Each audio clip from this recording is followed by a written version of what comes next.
Future Pro Goaltending channel. We're back at it, had a busy summer, spent all the time training all these kids up, and now I want to go back to help you guys out. Whether you're old, young, whatever, I want to take some time now to work through what we want to accomplish this part of the season. Today we're going to talk about how much you use your cell phone. We're going to talk about what's a tripod, and why does a tripod have anything to do with being a goaltender. So we're going to get into it. We're going to learn what a tripod is, the 3 different elements, 3 things you need to have to be a great goaltender. And we're going to do this right now. Got it. All right, Crafty. Great to get back at her again, get back out in the ice. We had a great summer coaching kids. Now we want to get back into these beautiful YouTube videos to help you guys out become better goalies. Today we want to talk about the 3 control elements. Now, we're all familiar with the tripod. Tripod, 3 legs. We've got to do 3 things equally well. Positional control, rebound control, and puck handling control. And if one of those areas is weak, it's not going to work. It's going to be a weak athlete, a weak goalie. So like a tripod, we got to be well balanced with 3 equally developed elements of the game. Now the first element, positional control. You got to be at the right spot soon enough. You got to beat the pass, you got to beat the puck, you got to get to the right depth, the right angle, the right squareness. Positional control is something the elite goalies have, and you need to have it if you want to play at the higher levels. Now with positional control, the key input there is your skating, your ability to move, transition, recover, and get there. 90% of that is going to be all athleticism and skating skills. Now when it comes to rebound control, we're talking about managing pucks off your midline, we're talking about stick involvement, we're talking about possession or getting the pucks to the corners out of danger. And that's another key element. You can't blame the defense for not covering and whacking away rebounds. It's on you. And we're going to elaborate a little bit further in a moment. And then the final element is puck handling control. That's the 3rd arm of the tripod. And if you don't have good puck handling, you might have a good positional goalie, good rebound control goalie, but if we don't have a good puck handling goalie, that kid's not going anywhere. So even at a young age, we got to start refining and developing your puck handling. All 3 areas that you're doing pretty good at, but if you're going to play in the OHL next year, Crafty, we got to get you up to speed. Let's work on those 3 things today.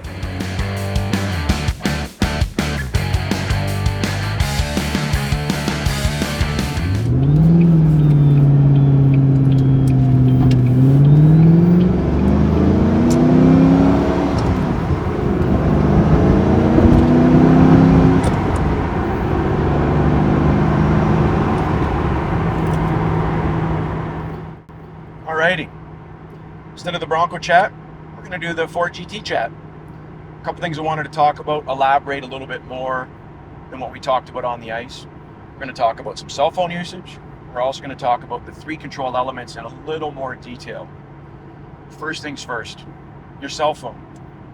I've been posting about it lately. I looked at myself, I looked at my phone, and I see there's a lot of hours I'm spending on the social media. Running a hockey school, dealing in business, of course you're going to be on there a lot, plus searching for all my Tonka toys and all the evil toys that I restore. So there's a little bit of that going on. Another thing we have to talk about is young athletes that want to end up being college players, junior players, NHL players. You can't be spending 3-4 hours a day on your daily usage. Now I'm not Mike Babcock, I don't want to see your phone, but do this. Go take a look at your screen time. If you're using an iPhone, I'm sure Android has a similar feature on it. And chat, calculate how many actual hours you're using. And if you want to send it to me, send it to me. I'd be interested. I don't need to see it though. You should be doing more dry land training development, more on-ice goalie lessons with your goalie coach, or practicing, improving your game. Your goaltending development is a short window. In Canada, you have tier 17. So you need to use that time wisely. So instead of being on your phone, get your butt off the phone and in the gym and on the ice. I want to talk a little bit more about the control elements. We talked on the ice about the tripod concept. We have to have an equal development, equal skill, equal ability in all 3 of these things.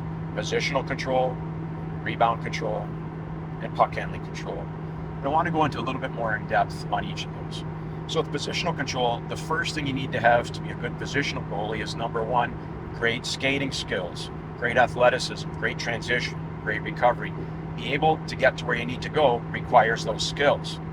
So the first thing is the physicality, the physical skills to be a positional goalie at a high level is the first thing. The second thing is the cognitive. knowing where to be and when to get there. How much depth, how much angle, how much squareness, looking off the puck, intelligent anticipation, reading the play, connecting the dots. To play at the higher levels or to improve your game as a goaltender, you have to have exceptional positional control. Now, you can grow the physical part by practicing at private lessons, working on your movement in the gym, working on your explosiveness, getting your athleticism dialed in and your on-ice skating talent so that you can get to where you need to go. All that and, bag of chips isn't going to help you, though, if you don't know the cognitive part, understanding the game. So there's two parts of positional control, the physical part and the cognitive part. Taking your physical skills and getting your butt where you need to be because you know where you need to be. Off puck read, what hand is the guy, where we're going to get to line up on him, are we intelligently anticipating and reading the play?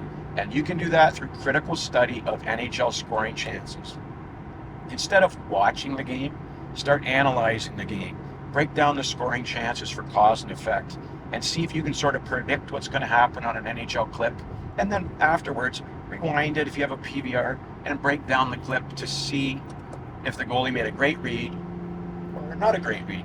So positional control, you need to have that on a 1/3 basis. Back to the tripod thing, you need to have great positional control if you want to play at the higher levels or improve your game even if you're playing in the beer leagues. You've all seen my no rebound stickers. If you want me to send you no rebound sticker, chime in the comments below. Reach out to me at info@futurepro.com with your mailing address and I'll send you a free no rebound sticker. Rebound control. You got to understand it. I've created a free app. You can go to the iTunes store. It's called a Rebound Tracker app. Download it and start tracking the quality of your rebounds. There's a hierarchy that goes into it. And there's several detailed rebound control videos I've already done. If you look in the index, you'll see where they are. But rebound control is your responsibility. It's not your defense's responsibility to control your rebounds. It's on you.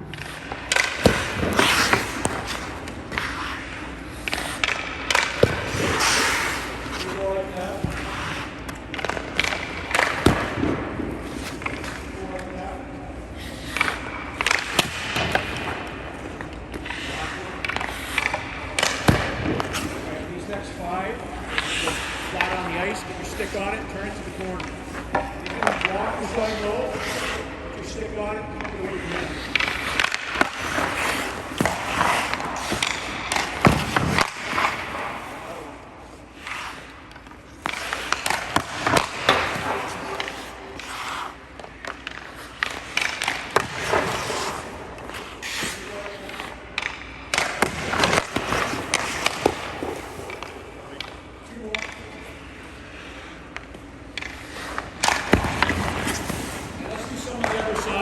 same exact sequence again, first slide is left trap.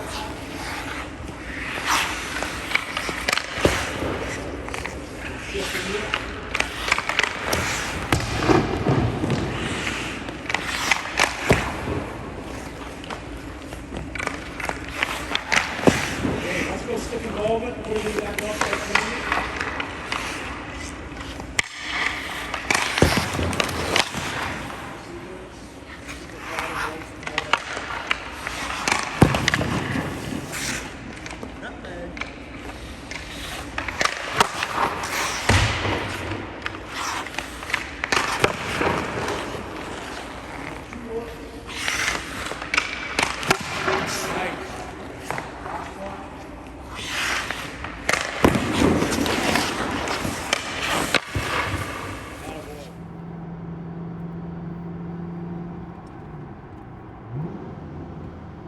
The next thing we have to talk about is puck handling control.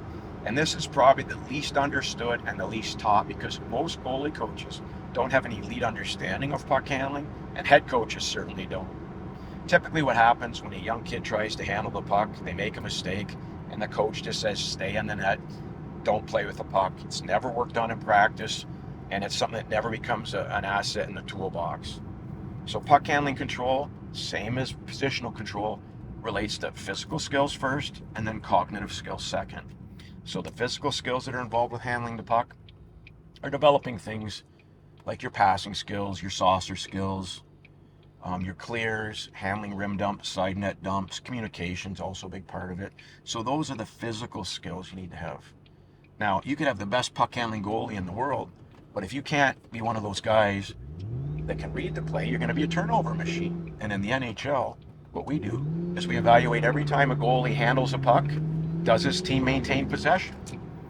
So back to the physical skills. You got to put your time in on the ice and off the ice, refining your shot, refining your practice, refining your shot, refining your passing skills, your clears, catching side net dumps, all those skills that go into becoming a good physical skill puck handling goalie. It takes 10,000 hours to be great.